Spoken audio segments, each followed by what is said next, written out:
WP MRR WordPress podcast is brought to you by WP Buffs. WP Buffs manages WordPress websites 24/7 and powers digital growth for agencies, freelancers, and WordPress professionals. Join our white label program, and by next week, you could be offering 24/7 white label website support to your clients and passively growing your monthly recurring revenue. Or become a WP Buffs affiliate to earn 10% monthly payouts every month for the lifetime of every client. And finally, if you're looking to sell your WordPress business or website, check out the WP Buffs acquisition unit. Learn more about all three at WPBuffs.com. All right, we are live on the pod this week with Kim Coleman. Kim, what is going on? We've been friends for a while here in the WordPress space, so I know you and I know what you do, but why don't you tell folks who are listening what you do in the WordPress space? Absolutely. So I'm a co-founder. We have a membership plugin. It's called Paid Memberships Pro. We've been at this for over 10 years, and it's an open source plugin in the WordPress repository, and we have a recurring membership that's an annual basis for support and automatic updates and some premium extensions. Yeah, very cool. And 10 years. I mean, WordPress has been around for like 15 years, so you've been around WordPress, since it was, a much younger piece of software. WP Buffs, we just went and kind of through our fifth year right now, and you're at 10 years. So I'm looking at you like, whoa, you must you have a lot of experience with this stuff. So how does it feel to be a decade into this product? It's pretty wild. The first 3 years were a hybrid of still doing development and project work for customers and clients, and then side building this product along with that development. So I would say 2011 is when it entered the repository and became a product that people could use. And really 2014 is when it turned into a business that could support Jason and myself and the team, the two team members at that time. So it's interesting, the perspective of the new people entering WordPress and their perspective of the platform and, the new technologies that they're developing for WordPress, and being kind of the old team of it is interesting. Yeah. So I don't know if I knew this about Paid Membership Pro. We've been friends for a while. And I'm always learning new things when I have people on the podcast. But did Paid Memberships Pro grow out of a need that you had when you were maybe doing more consulting and services work, and you were people needed a membership area, and you were maybe we'll try to build one, and that's how Paid Membership Pro came around? Kind of at that time, the players were S2 member, wishlist member. S2 member, I think, was in the repository. So it was interesting to see clients needing this functionality, already having a WordPress site that we built for them, and then realizing, could I add an e-commerce component onto it? And I think in part we used our extra time plus client time to bootstrap and fund that development in a safe way that was sustainable for us as a young couple with kids and all the fun things that go along with that. Yeah, I'm sure it was kind of slow and steady, and making sure that because to jump fully into going from services or consulting into doing a plugin, it's hard. It's in a lot of cases, I almost don't recommend it, because it's if you have your financials in order now, totally jumping ship, as opposed to taking a year or 2 or 3 to kind of transition into that, maybe a little bit more responsible. Your kids are a little older too, right? So they've been around since you were the whole time you've been working on this plugin. Yep. We had a daughter born in 2011. So that was the year, it was June of 2011 that we put the plugin in the repository, and then she was born December. And our son's 2008. So he watched the ride, I guess. Gotcha. Cool. I'm trying to think about what 10 years of plugin development looks like. I feel like there's, when you were at your early stages, I'm sure you were gathering a lot of feedback from your users and trying to create new features there. What did the last 5 to 7 years look like in terms of building the plugin? Has it what have been your and Jason's focus? Has it been more growth focused? Has it been more what features do we need? How do we just make the best plugin possible? Has it changed every year? What does that look like through the years? To a degree. I think early on we said yes more often than we are now to adding things to the core plugin that one or a handful of people needed. And now when you're serving over 100,000 sites, you can't be that dynamically developing. You have to put thought into what you develop. You have to always ensure backwards compatibility. I think we're on 2.5.9. No, 2.5.9.1. I think there was a small release today. So version 2 was kind of our first feature breaking for prior versions, but we try very hard never to do that just because of the landscape of people that are on different versions for various reasons. So we're definitely saying no more. We're definitely looking at cycles of work that will be a complete kind of refactor and looking at the oldest code and trying to catch that up to the standards that we have now. And then as far as add-ons, we also did the same thing. We created a lot of individual kind of feature plugins to extend the core plugin, things that didn't belong in the core plugin that were unique and not necessarily applicable to every membership site. And now we have this huge code base to maintain. I think we don't have them all publicly released, but there's over 90 repositories that in our GitHub account that have some interaction with Paid Memberships Pro. So kind of narrowing those in and consolidating them in a smart way. We have a lot of email integrations, and now we're thinking, do they all need to be standalone, or can we have one that has modules for the most popular newsletter options that are available to people? So sharing code where possible and being a little more strategic. Those are the big life lessons that you learn. Yeah, definitely. I'd love to dive more into that backwards compatibility, because that sounds super hard. Like, that sounds hard at 1 year. Like at 10 years, it must be like a really heavy consideration, everything you do. I'm just thinking about what we do at WP Buffs in terms of like the software we use. It's like kind of hard to switch software now. And that's like a super basic thing. It's like, well, if we want to switch project management software, it's like, that's a huge deal. Like we've got dozens of people on the team. That's an enormous endeavor on our end, but it still seems almost like it's like nothing compared to like backwards compatibility for a plugin that 100,000 people are using after 10 years. How does it feel when you're, I mean, I guess I'd want to just pick your brain a little bit more about that and like how that affects your day-to-day, and maybe just like you want to release a new feature. Well, is the first thing you have to look at like, well, how does this work for everybody? Or like when we add this, how do we make sure that nothing, breaks from something we released like 9 years ago? Absolutely. Some of the biggest concerns are the desire for the developers to refactor something, make it smarter and better. And then Jason and I have to hold back that bus and say, but wait, this is going to require like a database migration, and they're going to have to run that on their site. And we don't know what combination of things are also running on their sites. And it is open source software, so it's being used and installed by people of all skill levels who, when they hit that upgrade button, maybe aren't first testing it in a staging environment or some cloned environment of their site, or they're doing it in a batch, so they just check all. That is an update and available to them. And when an error happens, it's really hard to understand which plugin caused that error. Was it our plugin?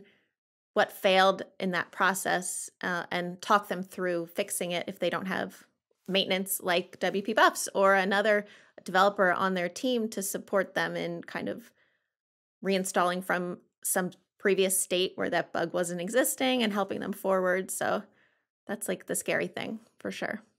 And then you look at a SaaS product that's hosted and they control the code base and they can do updates like this during an overnight window of 2 hours, migrate everyone's data in the servers they control and the code base that backs that SaaS.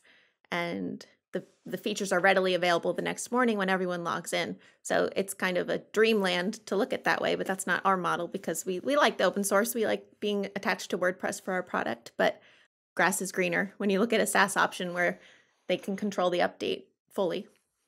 Yeah, I've seen some people in the WordPress space kind of leaning into more like SaaS solutions more, where maybe they have a plugin or they start with a plugin, but then they're eventually kind of thinking like, well, what if we just, hosted everything ourselves, or at least for like some piece of this, maybe the pieces where backwards compatibility is hardest, and just kind of like have people log into this area in order to manage this aspect where we can have a little bit more control. I don't know much about like GPL licensing though. Is that something that's like, I'm sure there's some sort of challenge there in terms of like, well, this needs to be GPL compatible. Like, is there any middle ground in terms of like, can you have a piece of something that's like a login area for SaaS, but still be technically following a GPL license in open source? I think something similar to that would be plugins that build in kind of data sharing and phoning home.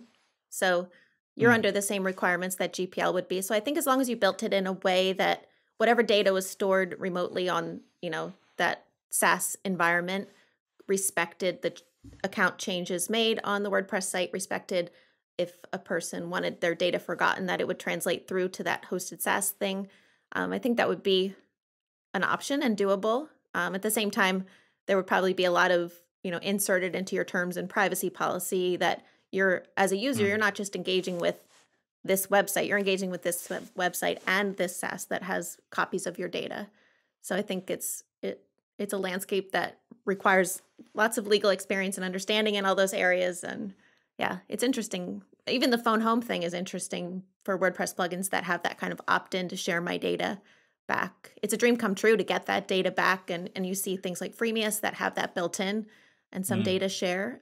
It does help you as a developer guide how to develop your product when you can analyze how people are using it across lots of installs. Yeah, for sure. I want to talk also about MVP stuff, because you mentioned starting small and building out kind of a minimum viable product before kind of going big. And as a WordPress plugin that's 10 years old, obviously you've had some success with that. Maybe it looked a little different when you were starting off, and maybe there's more pressure now that you're a matured plugin company to, release things that are solid every time. But what does MVP mean to you in terms of, I guess, like your current workload at Paid Membership Pro? Yeah. Are you? We've always kind of taken a stance of developer first to a degree. So when we release, if we're commonly getting asked about something that's kind of, it's going to need customization. It's not something that we can just say, like, if we code it this way, it works for everyone all the time. If it's something that has some gotchas, we would develop it first as like a very robust feature plugin or just a code recipe that drops into like a code snippets on someone's website, or like a helper plugin that people can use to customize for their unique needs. And what is that? A little snippet that people can add? Yeah, there's a plugin called Code Snippets, which is a pretty cool, I think it has a ton of installs too, but it actually adds almost a CPT on the WordPress admin for code recipes that you can drop in, and it validates them to a degree to make sure that they're not going to, activate and fatal error your website, and you can turn them on and off. So if you had your WordPress website install this plugin, you could drop in a little bit of code that says like, oh, I don't want people to have to enter their email address twice. I only want once. So it's just a line of code before you realize this is something everybody wants. Let's make it a setting. Kind of our MVP approach is let's make it a code-based solution. If we see traction and we see deep interest, then we can move that into a more simple setting that doesn't require that code. So that's kind of how we've adopted, even to this day, we still have adopted that. Kind of get it out there, get it being used, get some early feedback. Okay, so code snippet first. I think that's actually like a super smart idea, because it allows it's not part of your core plugin, but it's actually, I think it's a good thing that it's not part of your core plugin, because it means like the people who want that thing the most, they kind of have to do a little extra code snippet thing, or actually like your like most loyal like feature requesters of that thing. They're like, I really want this, so I'm going to go use this features or this code snippet. And it probably means you'll have like a higher success rate of getting feedback from those people, because they like went the extra mile to go use it, right? Is there a line when you and Jason say, well, we think now we should start thinking about making it either a core part of the plugin or maybe an add-on plugin? Like obviously the plugin is like a much more serious next step. So when do you two consider that like we've gotten enough feedback, or this is something we want to move forward with from MVP to, I don't know, maybe like second level MVP or more mature MVP? I think it's definitely related to, is that getting requested often? Is it causing a lot of support tickets? So people are more confused by the code snippet approach. And we recognize that turning it into an actual plugin, they can drop in and install with a settings page, or like you said, putting it in the core plugin. If we recognize that that helps everybody and reduces support tickets and is being asked for so often, then it makes sense. Another option that we look at is if having separate code recipes that don't play nice, if you configure them in weird ways, if moving them into the core plugin or into an add-on directly will reduce the opportunity for conflict, then it's a good time to say, let's put this in the core plugin. We're doing that right now.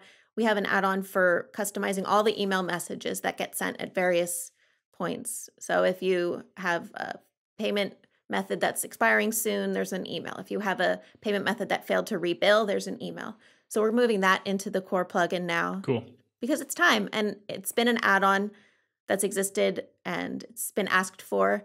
And there's kind of a limitation in the core plugin of how you can translate email templates.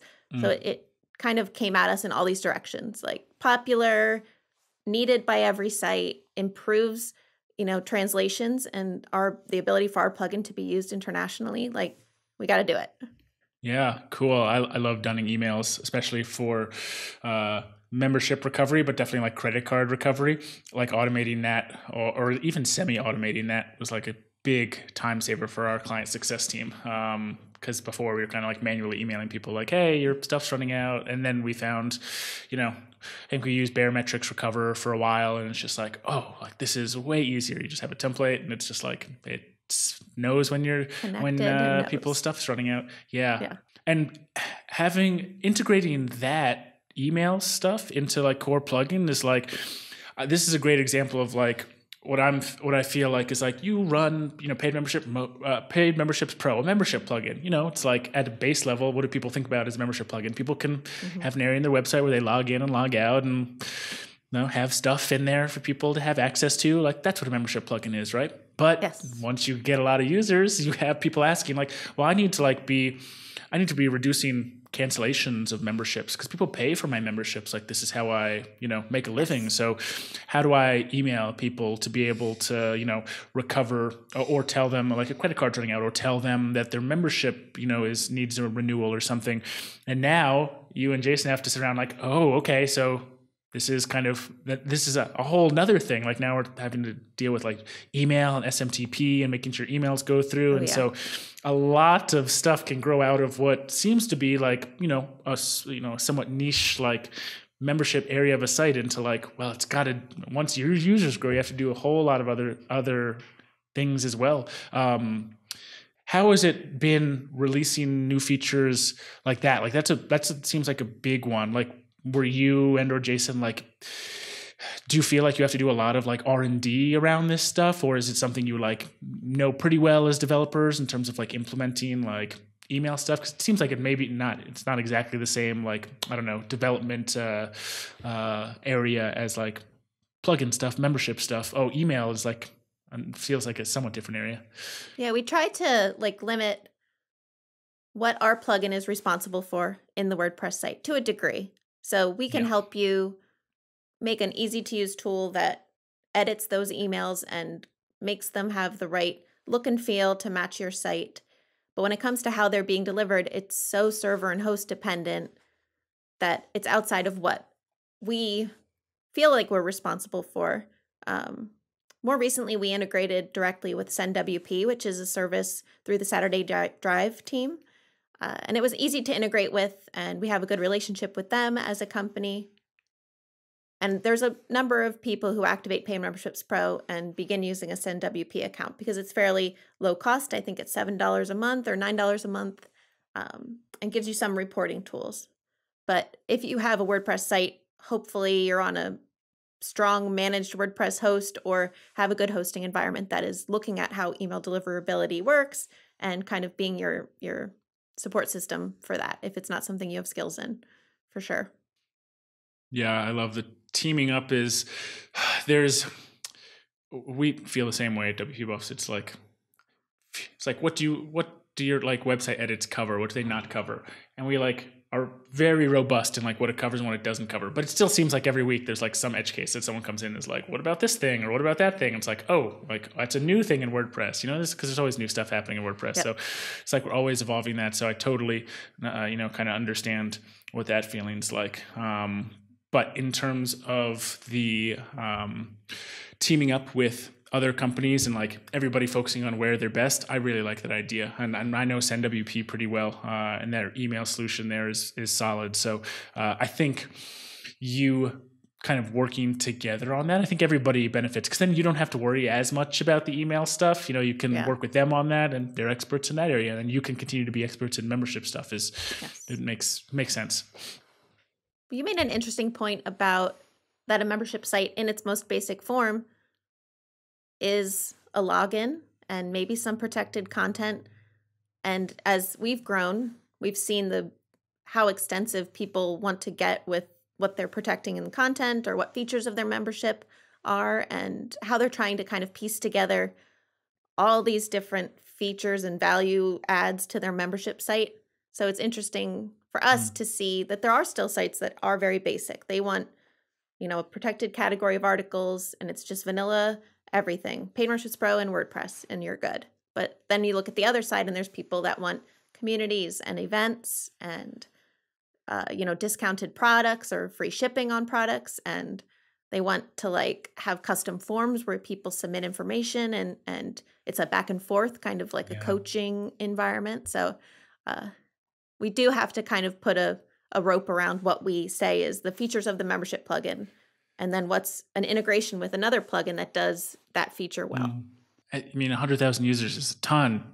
And they're all doing different stuff. So it must be a challenge walking that line also of, at the core, our plugin does this great thing. But there has to be some more things that it does also to cater to so many users. So I'm sure every week when you're in your meetings or every month when you're feature meetings, it's a whole new reassessment of kind of okay, what are we doing now? Let's try to stay true to our North Star. But, there are 30 users who asked support for this feature. Okay, maybe we should do a code snippet for that. Or so I'm sure it's always active there. And I feel my heart goes to the people building membership sites, because the number of thought leaders creating content and saying, this is what a membership site looks like, and you got to have a course. And if you don't have one, what are people going to, pay? Or how are you going to prove your membership had value if you don't show them progress and these types of things? So I think people building membership sites are second guessing what type of content to build because they read an article that says, you should definitely have a community. Why wouldn't you create a private Facebook group for your membership or have a BuddyPress community? And I think it kind of confuses their original idea of what their membership would be. And it makes they feel like they're trying to feature match and feature parity to what the recommendation is for what a membership site looks like. Yeah, totally. This is what are the best practices of doing anything? You could Google it and find your listicles, your 10 most important, aspects of, building a membership site. One, you have to have a community. If you don't, you suck, and it's best practices are great. They're good, guiding light, but remember that the person who wrote this is probably 5 years into their journey, or maybe they're 20 years into their journey, and it's okay not to do everything right away. In fact, you probably shouldn't try to do everything right away.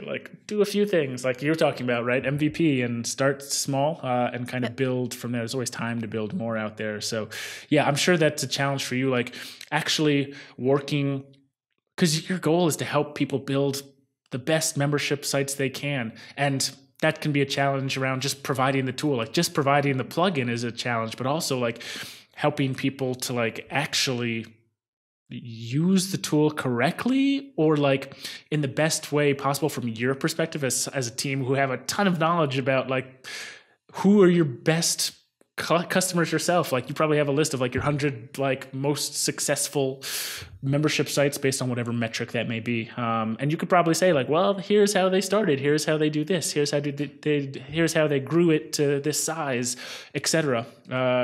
But I'm sure a lot of people, they'll do that. They'll go Google something and think they have to do X, Y, or Z. And it's it's not super important. So I don't know if that's been part of your kind of journey at Paid Membership Pros, oh, for sure. Or Paid Memberships Pro. Yeah. When we did agency work, when we created websites for people, anyone who does agency work will identify with this, the struggle to get content from your customer. So you're building a site, it has placeholder text, and you're where's the content? Or even choosing a theme or building one. They want to look at examples, and then they're okay, that's pretty looking. I'll find text for that box on that theme demo. And then they didn't really think content first. They didn't think, what message do I want to convey? They thought, oh, here's a box with a heading and an icon and 100 words. I'm going to write something and fill that in because it'll make it look nice. But the same thing is kind of true for membership sites. They fill in the blanks of what features they should have rather than stepping back and looking at the content that they do have.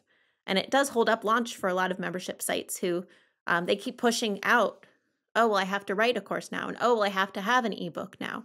So they keep pushing out the launch stage, the stage where they can start getting feedback, the stage where they can have some like early adopters who help spread the word and kind of reach a critical mass to say, we demand an ebook, we're ready for it, create it for us. And then it's a lot more natural to create.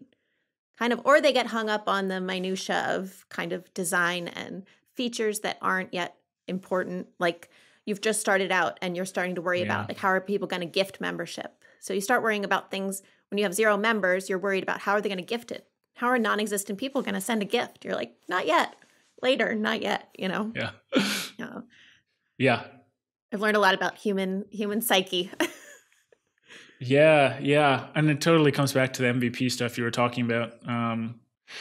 I find this probably is a little bit different when you're really starting off than when you're a more mature company. Like if you were to like release a totally MVP feature in the plugin, like probably at a 10-year-old plugin, you actually don't want to do that anymore. Like probably, like there may be some aspects of MVP, but like it probably has to be like pretty good once it's like plugin released for people to like continue to have a good, experience with your plugin. Because now instead of like 2 people seeing it, it's like probably like 10,000 people are going to go and see that feature somewhere. So probably important that it's solid at that point. And for me, it's somewhat similar. Like for better or worse, my mentality still is like, I'm very like MVP, like put it out there, like 70% done, fine, it's fine. Like it'll suck for a little while and it'll be better. But Nick is on my team and he's very much like, no, we should probably make this better because like people are going to see it. So I still struggle with this as well, but definitely people who are starting off like, and if you're like managing membership sites or you're building membership sites or you have a membership site, using Paid Memberships Pro or, another solution, I think like we're trying to do, we're starting a community, WP Buffs community. Oh, okay. Actually, it's a WPMRR community. Kate is on our team. I don't know if you knew that. Kate's on Kate is a buff now. She did. We have a Slack group, and she was like, "Guess what? Announcement." Oh, nice, cool, awesome. Yeah, she's hit the ground running, and she's been awesome so far. I'm super excited to work with her. But she's helping us to build out a WPMRR community, and so we're definitely thinking about like. I'm like, let's get it out. Like, let's launch it. And she's being very much more thoughtful in terms of like, well, let's create like a good MVP instead of like a bad MVP. So she's putting a lot of thought in like, how is this going to be a great community for people, a great area for people to come into? But I'm always going to be pushing the envelope a little bit in terms of like, well, let's get some people in there trying it. Like, let's get some feedback from people. Like, I want to do a beta before we actually go live with it and stuff. So I think I just talked for a long time, but in essence, what I'm saying is I love the idea as MVPs. And I think like, if you're going to err, especially when you're starting off and like no one's seen it yet, it's much better to like send it off when it's not ready than to go overanalyze and go too far, because what you start off with is never going to be what it is when it's finished. You're going to build it based on feedback, based on how users experience it. You're always going to pivot somewhat. Like the idea you have at the beginning is never what it's going to be a year from now.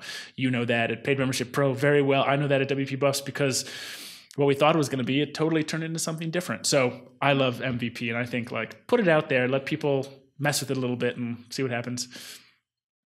I think with community, it's something that it needs people to make it interesting. So for you and for designing one and saying we're going to launch one, it means we need the whole WP Buffs team ready to participate and keep conversations flowing and interesting. Right. It would be like walking into an empty bar and you're like, oh, no one's here. Is this a bad bar? Like, or a bad restaurant? Should I not be here? Yeah. But to walk into a vibrant community, you're like, oh, this is cool. This is where people are talking. I'm coming in. Totally. And it's community. It's like the people make the community. So like, I feel like I can only curate a community to a point. Like I can't just like say, I want you to have this experience solely. And like, that's all you're allowed to have. And then people come in and are like, okay, I guess I'll do that. Like, well, they're going to come in and probably like want to somewhat like walk their own path. And so I'm going to watch their path and say like, well, how could we make this even better for you? And that's how I think building that, kind of comes to fruition. But okay. Sorry, I know I went off on a little bit of a community tangent, but I also want to come back a little bit into pricing for Paid Memberships Pro. Paid Memberships Pro, Premium, WordPress plugin. I like to talk about pricing, honestly, especially with someone like you who's been around for so long. The plugin's been around for so long. You probably have a pretty good idea about pricing. You've probably done a little bit of experimentation along the way in terms of pricing. I'm sure it's changed over time. I'd love to hear the journey of kind of like, what was pricing when you like first launched the plugin? Or maybe it was free in the repository with a premium add-on. I think it's still like that, but there's a premium version of it that people could still buy at some point. How did the pricing start and how has it evolved since it was first launched? Yeah, when we started, we thought we would have a monthly. So we've completely changed because it's now annual. And we started, I think we were like $9.97 per month. And it was support and some download only, .zip plugin file, downloadable extensions, and access to some of those recipes we talked about that we publish on our site. We keep some of them behind the paid memberships paywall so that the wrong developer or non-developer isn't accessing a recipe and trying to use it without kind of the ability to ask for support about it. Gotcha. So it was like $9.97. I think that lasted for 3 or 6 months. And people would stay for 3 months, cancel, and have consumed a lot of support time. Where the user sees the most value is where you kind of have to anchor the pricing on. So for us, month 1, if you ask 4 tickets, and then month 2, you ask none, then you're attaching value to number of tickets. So for $10, I got 4 tickets. Month 2, I paid $10. I didn't ask any questions. I'm going to cancel. Why do I need this? So then we said, this is really annual. It's kind of front loaded.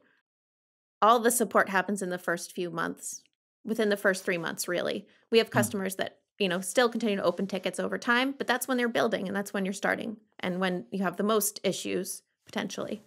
So we went to an annual model and we had 2 levels that were very similar. One was called Core, and that was, I believe it started at $47, but it kind of settled in at a $97 per year, and then a Plus, that was $197. And we divided they both got support and the same type of support. But at the $97 level, you didn't get access to all of those premium extensions. So it was free, no technical support, no premium add-ons, and then a support only, and then a support with premium add-ons. And that middle level was not very popular. People were getting that middle level and wishing they had the add-ons, and it just it was creating more confusion. It was like, wait, what? What level did I get? I don't really get it. So that consolidated down into just that Plus level, and we introduced a higher tier level above that for $397. We called Unlimited. And that was a totally decoy, and it's not a popular level. I think we maybe get like 100 a year of that level. And it really is there because 3 levels looks better, and the best one is in the middle, and it's highlighted in a way. So most people are our Plus level. That was $197 for many years, and we raised prices. And when we did raise prices, we always grandfather everyone into what they've been paying. We don't upcharge anyone, and we also ran a sale during that time. So everyone that was already paying $197 a year was locked into that rate. Anyone who was curious about it and on the fence could join in at $147. Rates were going up to $297. So it was a big opportunity for people to get in at a cheaper price, a good opportunity for us to kind of have a cash influx. And then, so that was $297 with a $197 annual renewal. So we had reduced annual renewals. And we took that away in 2019. I want to say, and we made it the same price every year to renew. Okay. Also kind of a confusion.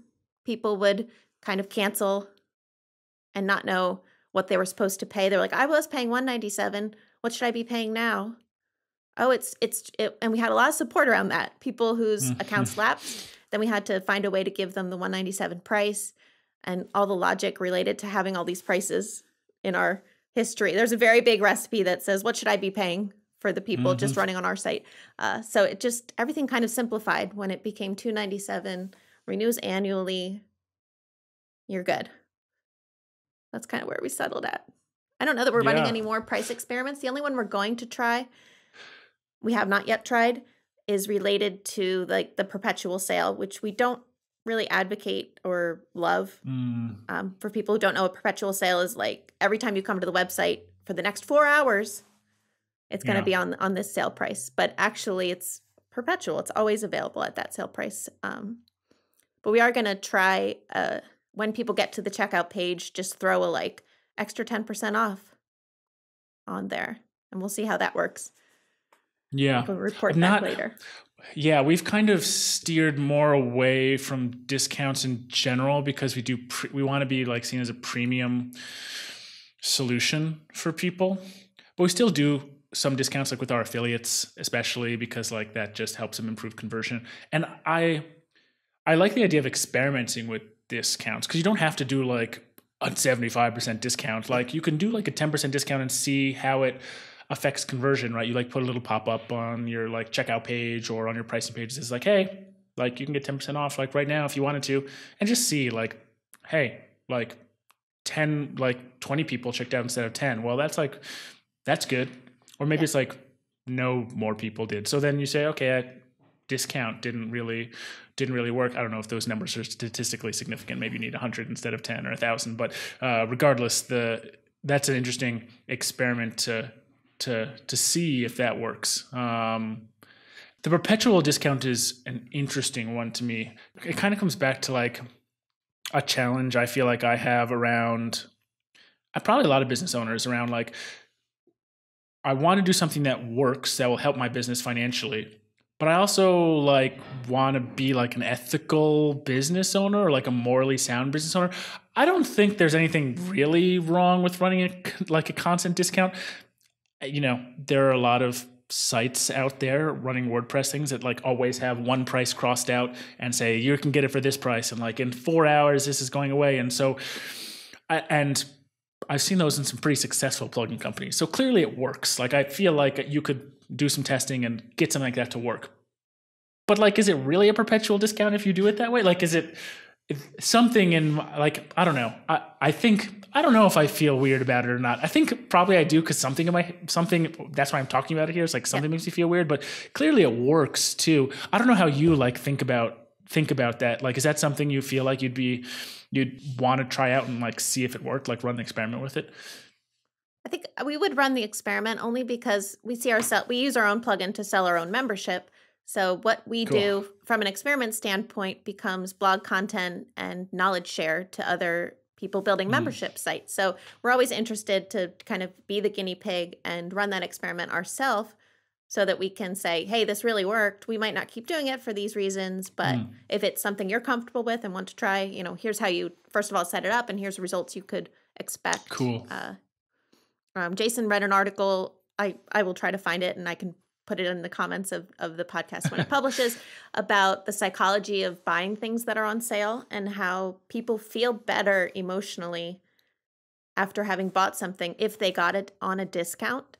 And Jason said to me, you know, who am I to deprive people of that feeling of happiness? Who am I? Because of the icky feeling I have with saying, you know, even though my product, I know that it's $297, I'm going to say it's $457 and you're saving this amount and it's actually $297. Because that's what these perpetual sales really are. It's, you know, lying about your real price and having people pay your real price anyway, the price that you're comfortable selling your product at. So interesting. Yeah, that is super interesting. I never really thought about that psychological aspect of buying a product. I think I'm saying this from a position of privilege. So let me just asterisk my next comment with that. But I feel the opposite most of the time. Well, okay. I feel like what you just said psychologically, like I like getting a discount when I'm buying from like a Fortune 500 company or like Amazon. I'm like, yes, I got a discount. Like, fuck you, Amazon. Like, I got this for cheaper. But like, if I'm buying paid membership pro and like you gave me a discount code, like I wouldn't use it. I'd like actually pay you for the full amount. And I like to do that with a lot of smaller businesses around because I feel like I want to pay more. I don't know. Do you know what I mean? Because it's like, well, it's like I'm paying to help like Kim and Jason like run their plugin better. And like, they probably want a client who's going to pay more anyway. And like, does it affect like me? Like, no, like I pay for a yearly plugin to run WPBuffs.com. Like it's literally like, I don't think about it. So why, do I need the discount? No, it's like, well, I'll pay a little more. And I try to do that around. So, and I don't know if like that, I'm thinking from like a higher quality customer, lower quality customer thought here also. It's like, I don't know, like, am I a lower quality Amazon customer because I like to get discounts? Like, do they want like people who want to pay more for stuff? Like, I don't know, I think when we have done deep discounts, like we got all like trash customers. Sorry, people who checked out 40% discounts. We're like, you were not our ideal client. Like you wanted the cheap thing and you wanted a few edits your first month and then cancel, just like you were saying, right? A few sport tickets and then canceling. So sometimes I think like raising prices is going to like actually like maybe avoid some of those lower quality customers, or not doing discounts like avoids the lower quality. I don't know. Sometimes we have to do some more digging, I think, around that like analysis of client base to like see if that's true or not, What's interesting with our product is there's lots of reasons people buy, even though it's all open source and on GitHub. People buy because they don't know that GitHub exists. Even though we've said to them, you can get all of this code, just go here. People buy because they're facing like an urgent technological issue they cannot solve on their own, and we can immediately help them solve it. And there's a lot of goodwill in that relationship. When I gave you money, you fixed my thing in a day. Thank you. I'm here. And some people buy reluctantly. And those people who buy reluctantly and buy on sale, like you said, those are the worst people. Yeah, there you go. That's the combo. It's not ideal. No. You and Jason run Paid Memberships Pro together. Talk a little bit about that, because 10 years together, we were talking before we started recording here, like 10 years of working together, and not just in like a corporate environment, like you two running a business together all day, every day, and then you're done with work for the day. Well, nothing changes in your relationship. Like you're still teaming up to like run your family and run the rest of your life. So you don't get many breathers from each other or time apart, probably. I mean, you're doing stuff together all the time.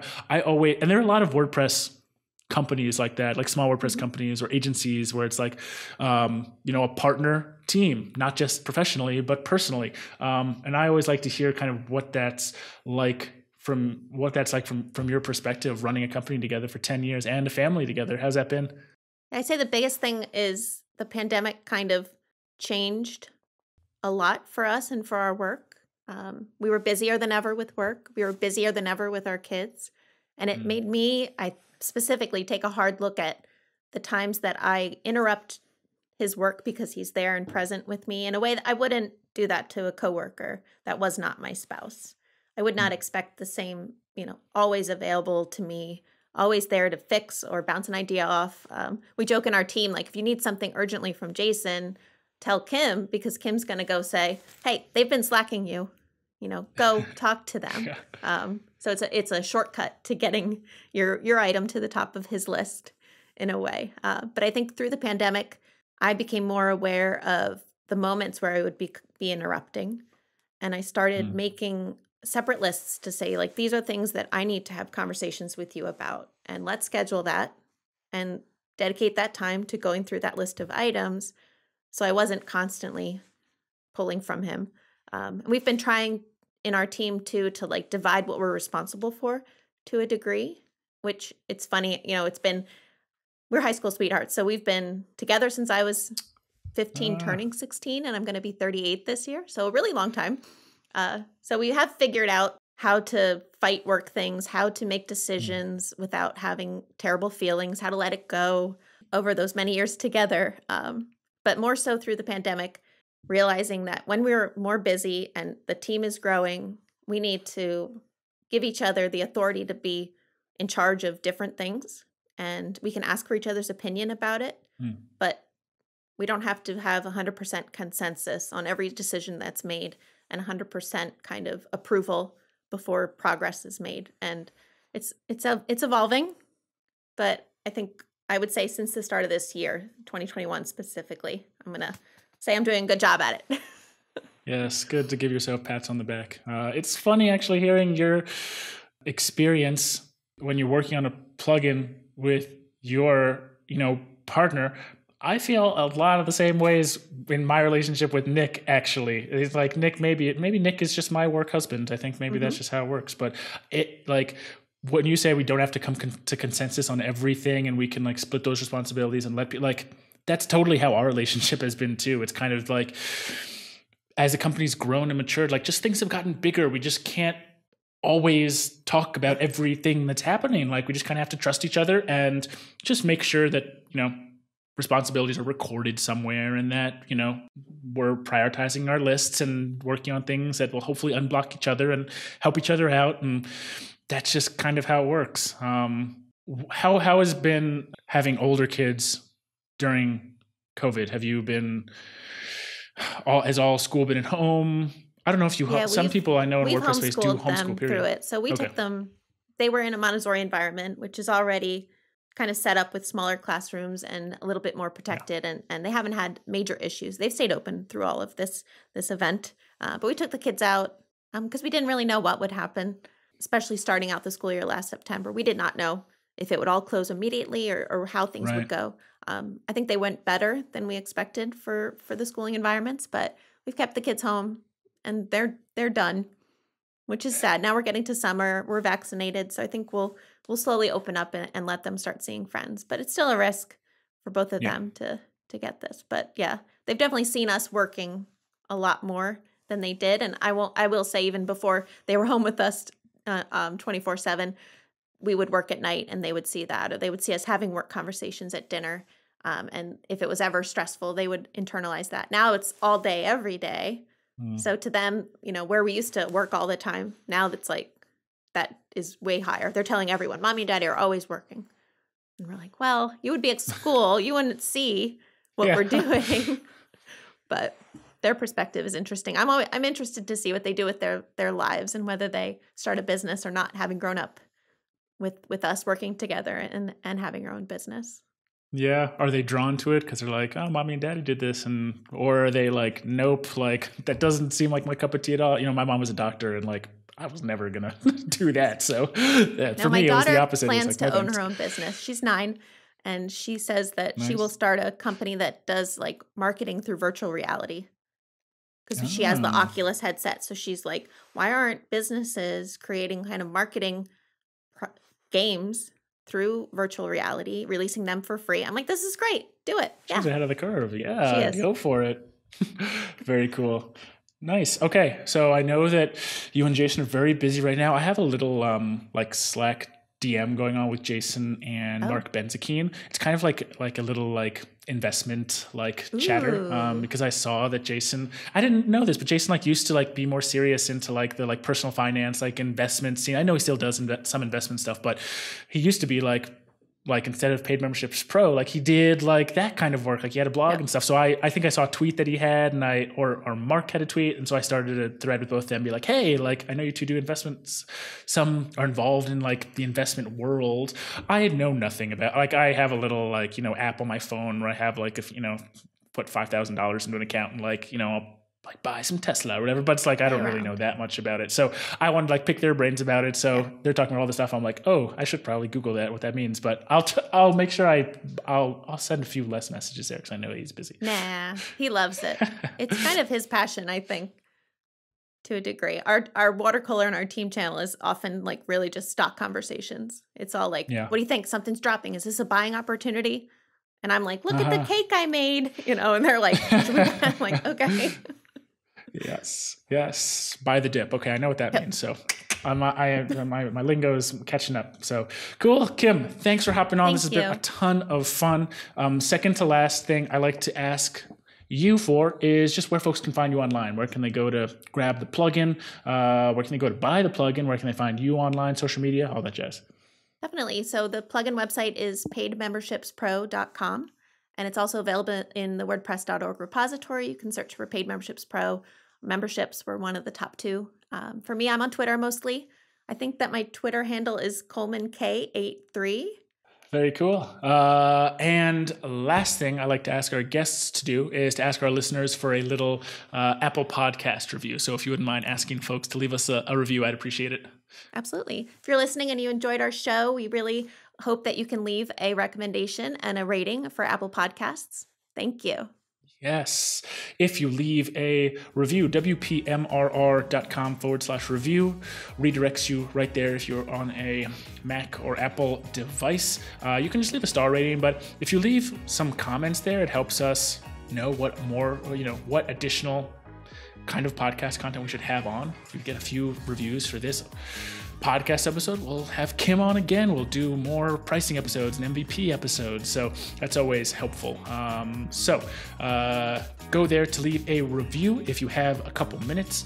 If you are a new listener, we've got a bunch of old episodes, wpmrr.com/podcast. We've got a search box right there. You can search for anything you want. You search for pricing, this episode will come up. You search for MVP, this episode will come up. But we've got a ton of other great content, 150-ish other episodes we've done. Go and binge some old episodes at the end of this pandemic. Let's get out of that, the binging of the Netflix and the Hulus and the HBO. Let's get into the binging of something that's going to help us grow our businesses. So check that out at wpmrr.com. That is it for this week on the podcast. It will be in your podcast players and YouTube again next Tuesday, although for YouTube it's Thursday. So Kim, thanks again for being on. It's been real. Perfect. Thanks so much, Joe. Bye, everybody. See ya.